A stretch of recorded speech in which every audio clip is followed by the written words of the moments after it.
Tenho a elevada honra de convidar, neste momento, Sua Excelência, ilustre bastonário da Ordem dos Advogados de Moçambique,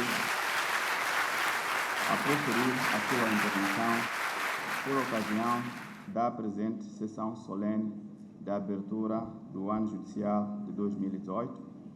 Venerando o Presidente do Tribunal Supremo, venerando o Presidente do Tribunal Administrativo, venerando o Presidente do Conselho Constitucional, digníssima Procuradora-Geral da República, Sua Excelência Ministra da Justiça, Assuntos Constitucionais e Religiosos,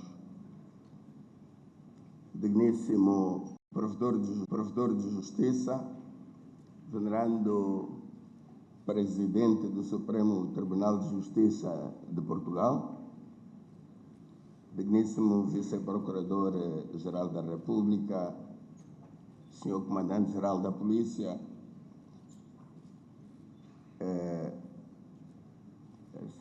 Suas Excelências, Senhores Vice-Presidentes da Assembleia da República, Senhores Deputados,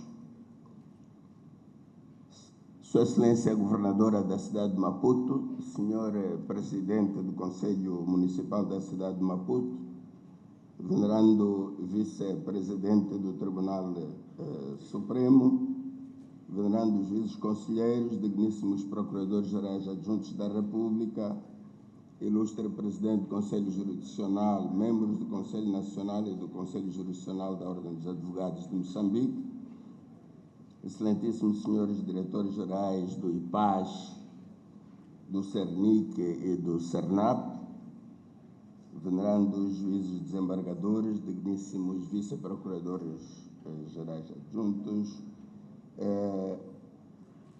meritíssimos juízes de direito, dignos magistrados do Ministério Público, ilustres advogados, meus pares, senhores embaixadores e membros do corpo diplomático acreditados em Moçambique, ilustres convidados, minhas senhoras e meus senhores.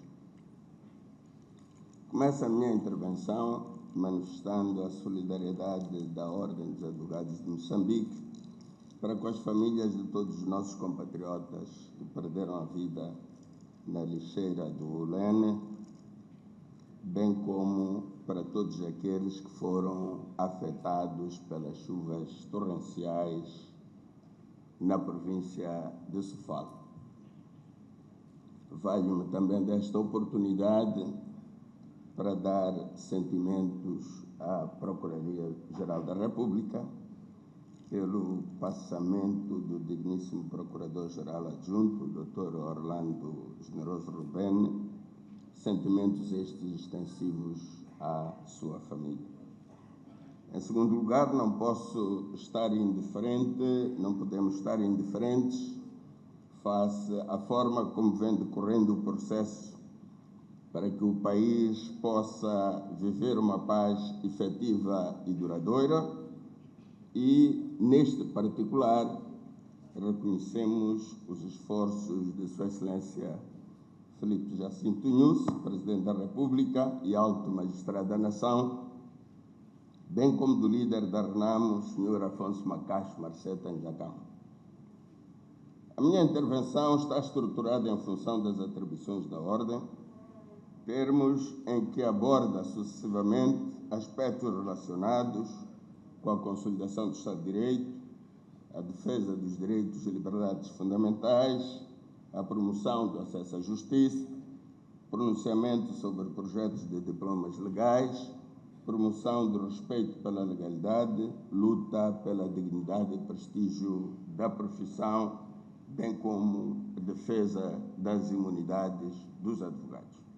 Assim, sobre a consolidação do Estado de Direito. Na sequência dos consensos alcançados, está em processo de revisão a Constituição. Impõe-se fazer aqui uma pequena reflexão em torno deste processo.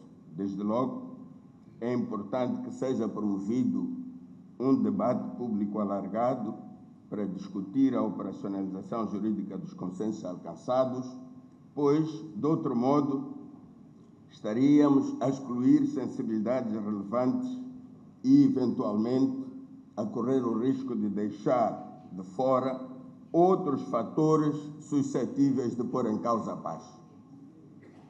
Se queremos defender o Estado de Direito, onde a ampla participação de todos é uma característica fundamental, não podemos aceitar que os moçambicanos não sejam ouvidos. Não seja esta posição interpretada como sendo desrespeitadora dos mandatários do povo.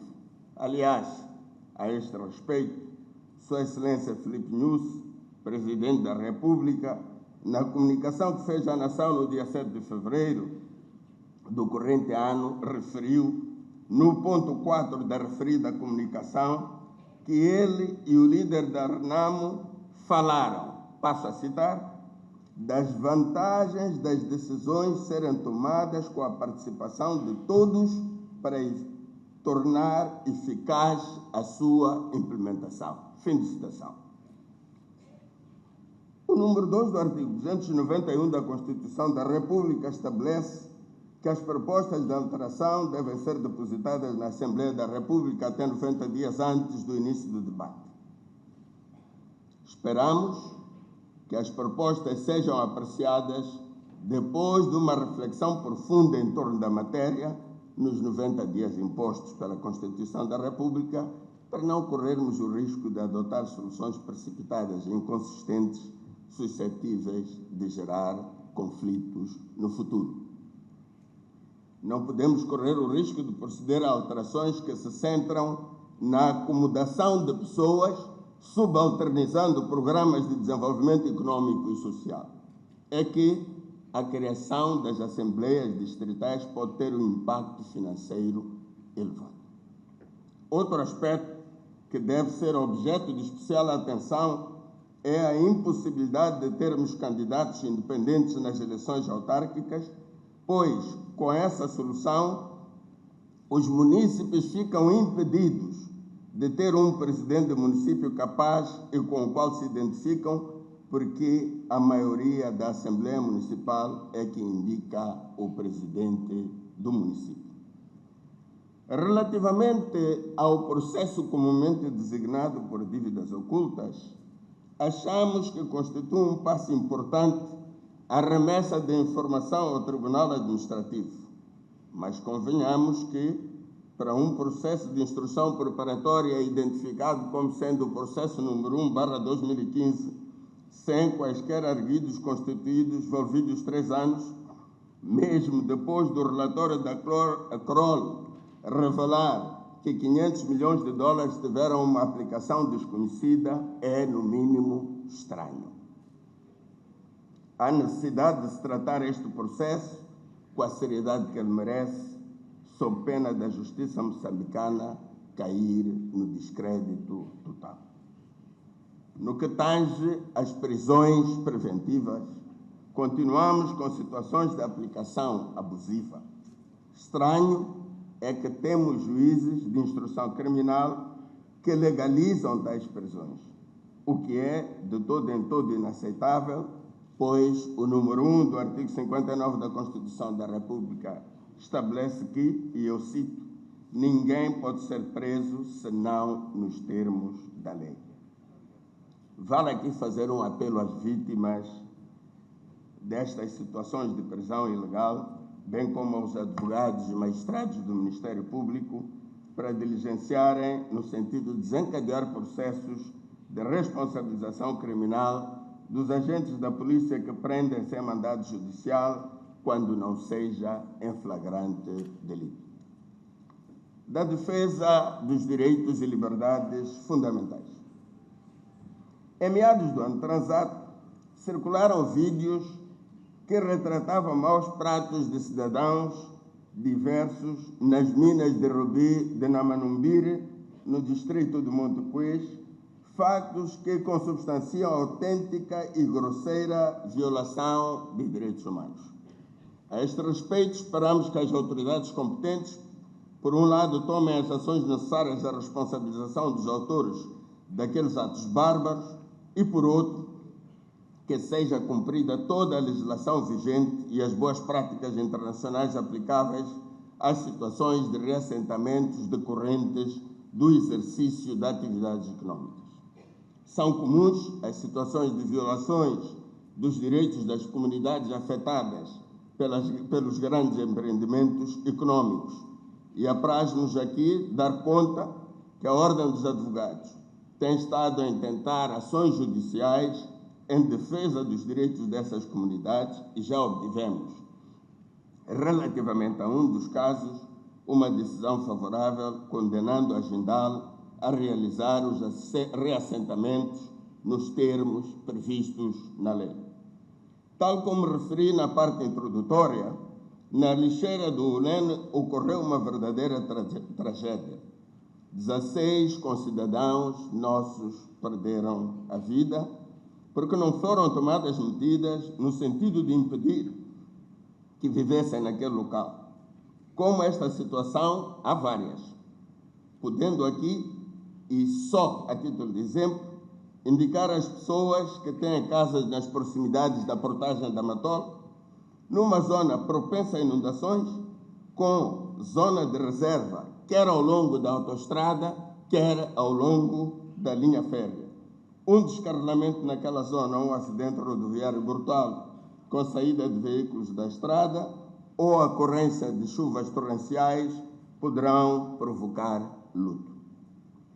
No catálogo dos direitos, liberdades e garantias individuais, a Constituição da República estabelece, no número 1 do artigo 59, que, e cito, na República de Moçambique todos têm direito à segurança. Quando os órgãos do Estado ou municipais não observam esta disposição constitucional e demais legislação aplicável, como foi o caso, ficam aqueles entes na obrigação de indemnizar os lesados, tal como resulta da própria Constituição da República. Neste capítulo, não posso deixar de me referir à situação de superlotação dos estabelecimentos prisionais, com pouco mais de 1/3 em prisão preventiva e um número considerável de reclusos condenados por penas até 2 anos. Em alguns destes estabelecimentos, os níveis de superlotação são tais que os reclusos fazem escala para dormir, visto que não podem dormir todos simultaneamente. Esta é uma situação grave e desumana, carecendo de medidas corajosas e urgentes de quem de direito. Promoção do acesso à justiça. Constatamos muitas melhorias no tratamento do oferecido aos réus nas audiências de julgamento, que já não são obrigados a responder de pé, muitas vezes durante várias horas. Temos de continuar a lutar para que os juízes que continuam relutantes permitam que os réus respondam sentados, quanto mais não seja em consideração do princípio da presunção da inocência. Os crônicos problemas da falta de celeridade processual e da marcação da audiência de julgamento para a mesma hora, em desrespeito pelos utentes dos tribunais e demais atores do sistema da administração da justiça, continuam caracterizando a nossa justiça. Muito sinceramente, esta última questão não tem qualquer justificação plausível. As custas judiciais continuam sendo um obstáculo à justiça. Sabemos que o Ministério da Justiça, Assuntos Constitucionais e Religiosos lidera o processo de revisão do diploma e a nossa expectativa é que as alterações sejam substanciais e o Código deixe de constituir obstáculo à justiça. Como sabem, nos termos estabelecidos no número 1 do artigo 43 do Código de Processo Civil, se a parte não encontrar quem aceite voluntariamente o seu patrocínio, pode dirigir-se à Ordem dos Advogados ou à respectiva delegação para que lhe nomeie mandatário. O número 4 do referido dispositivo legal acrescenta que Ao juiz pertence a nomeação de mandatário quando, havendo urgência e a nomeação não possa ser feita nos casos indicados nos números anteriores e a Ordem dos Advogados já não faça dentro do prazo que tenha sido indicado. Estranhamente, temos experimentado dificuldades, uma vez que as credenciais que emitimos, nomeando os advogados, nem sempre são aceites pelos magistrados. A propósito da assistência a cidadãos carenciados, a Ordem dos Advogados de Moçambique manifestou ao CERNIC, ao CERNAP e à PRM interesse de celebrar memorandos de entendimento para definir as regras a seguir, mas inexplicavelmente há mais de um ano que não há qualquer resposta, o que nos leva a presumir que não há interesse por parte daquelas instituições de promover e garantir o direito de defesa, um direito constitucionalmente consagrado. Esperamos que as propostas de memorando sejam apreciadas com urgência e que o assunto precisa e merece. Que a proposta de criação da Defensoria Pública deve ser objeto de um amplo debate envolvendo todos os atores do sistema da administração da justiça, porque é uma matéria sensível. Promoção do respeito pela legalidade. Alguns agentes da PRM continuam a brindar-nos com situações de tratamento degradante e maus tratos, bem como o uso excessivo da força, algumas vezes baleando cidadãos indefesos, alegadamente criminosos em confrontação com a polícia. Exemplo de maus tratos de cidadão é o caso ilustrado em vídeos que circulam com os reclusos que se haviam evadido do estabelecimento penitenciário da Beira a serem molestados. Instamos o Comando-Geral da Polícia a manter os cidadãos informados das ações de responsabilização dos agentes que cometeram esta infração disciplinar e criminal. Em abril de 2017, a viatura da PRM em que José Ali Coutinho e José Muxanga se encontravam a cumprir penas nas celas do comando da PRM de Maputo, eram transportados alegadamente para um interrogatório na primeira esquadra da PRM, foi alvejada em plena baixa da cidade, tendo ficado imobilizada com múltiplas perfurações. Na ocasião, a PRM precipitou-se a comunicar que tinham sido resgatados por comparsas, mas o certo é que dias mais tarde os seus corpos foram encontrados algures no distrito da Moamba. Refira-se que circularam imagens do Coutinho com sinais claros de lhe terem sido aplicadas vergastadas nas nádegas, o que significa haver tratamento cruel nos estabelecimentos penitenciários. Não encontramos razoabilidade na explicação oferecida pela polícia, como também estranhamos o facto de que os atacantes tivessem poupado em absoluto os agentes da PRM que estavam nessa mesma viatura. Estranhamos os motivos que levaram a polícia a afirmar que os corpos não eram daqueles cidadãos, mesmo depois do Serviço de Medicina Legal terem emitido relatório nesse sentido. A nossa preocupação tem a ver com o facto de que a polícia não deu qualquer indicação de ter sido instaurado o procedimento disciplinar contra os agentes que, à margem da lei, foram buscar aqueles cidadãos que cumpriam penas, quando a regra é que os interrogatórios nestas situações são feitos no estabelecimento penitenciário. Este crime deve ser devidamente investigado e responsabilizados os seus autores. O mesmo se diga com relação ao episódio da Estrada Nacional número 1, a saída da cidade de Maputo, em que a PRM abateu 7 indivíduos que seguiam numa viatura minibus, alegadamente assaltantes de residências, num caso notável de uso excessivo de força pela PRM.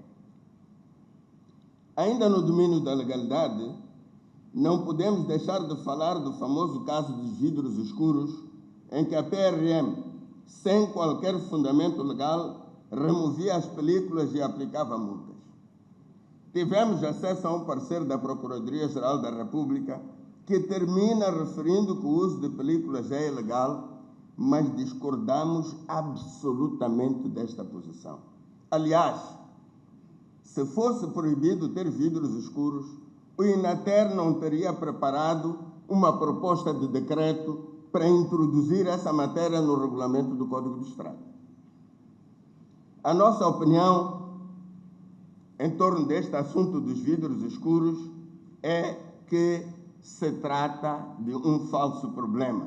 Não são os vidros escuros que são causa de criminalidade, nem é por causa deles que os autores não são encontrados.